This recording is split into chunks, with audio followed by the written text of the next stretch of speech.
essential and universal. Now, Professor Hawking, in the very last paragraph of your book, you say that if we discover a complete theory of the universe, then it should in time be understandable in broad principle to everyone and not just to a few scientists. And when that happens, all of us will be able to start discussing the why rather than the how. And I quote, "If we find the answer to that, it would be the ultimate triumph of human reason, for then we would know the mind of God." Do you think that God can intervene in the universe as he wants, or is God too bound by the laws of science? The question of whether God is bound by the laws of science is a bit like the question, can God make a stone that is so heavy that he cannot lift it? I don't think it is very useful to speculate on what God might or might not be able to do. Rather, we should examine what he actually does with the universe we live in. All our observations suggest that it operates according to well-defined laws. These laws may have been ordained by God, but it seems that he does not intervene in the universe to break the laws, at least not once he had set the universe going. However, until recently, it was thought that the laws would necessarily break down at the beginning of the universe. That would have meant that God would have had complete freedom to choose how the universe began. In the last few years, however, we have realized that the laws of science may hold even at the beginning of time. In that case, God would have had no freedom. The way the universe began would be determined by the laws of science.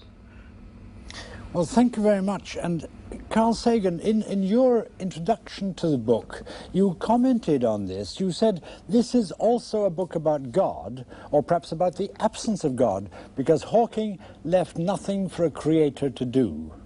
Now, God, of course, means many things to many people. What sort of God, basically, are we talking about when we talk about reading the mind of God? Well, I think that's an excellent question, and I'd be most interested to hear Stephen Hawking's answer.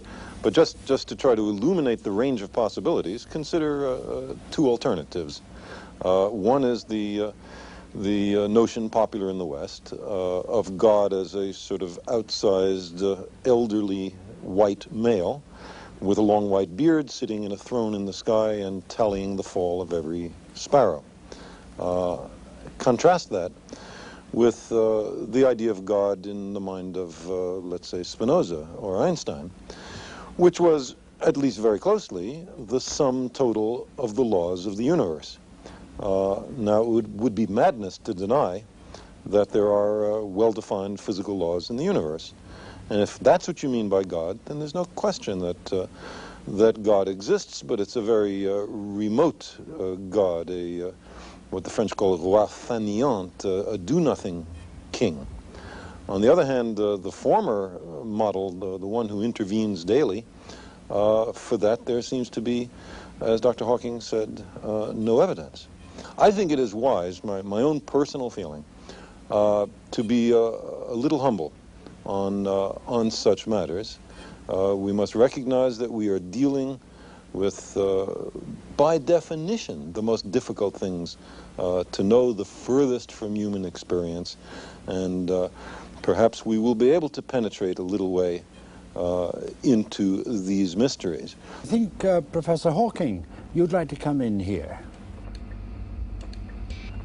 I use God in the same sense that Einstein did. It is really the reason why the universe is as it is, and why the universe exists at all. Can I ask Arthur Clarke what he meant when you're alleged to have said to the papal nuncio, "I don't believe in God, but I'm extremely interested in him"? Well, I guess I haven't placed my bets yet. And, you know, Stephen's remarks and Karl's remarks reminded me that this was said 200 years ago when Napoleon, I think, was talking to Laplace, who published his theory of the universe, and Napoleon said, God isn't in it. And Laplace replied, "Sir, I have no need for that hypothesis." Do you think that the Church is, in fact, beginning to recognize that it may have to lose its priority, its eminence as the sole arbiter of these matters, and that science will be allowed to come in as an equal partner? Well, the Church is certainly, when I say the Church, the Roman Catholic Church has become very much more liberal. I had the pleasure of giving a talk in the Vatican myself in the Pontifical Academy of Science quite recently and met the Pope. And of course they're reinstating Galileo, and so things are moving. In fact, are they moving backwards as well as forward, Carl Sagan? Because I understand it in the earliest days of civilization, then the priests were in fact what we call the scientists, the ones who could study astronomy and who could predict eclipses and things. Do you see the scientist coming back into an almost sacerdotal position like this, or am I overstating it? Well, I hope you're overstating it. I think the essence of the scientific method is the willingness to admit you're wrong, the willingness to abandon ideas that don't work, and the essence of religion is not to change anything. That supposed truths are handed down by some revered figure, and then no one is supposed to make any progress beyond that because all the truth is thought to be in hand. I'm really talking about setting an agenda for the future.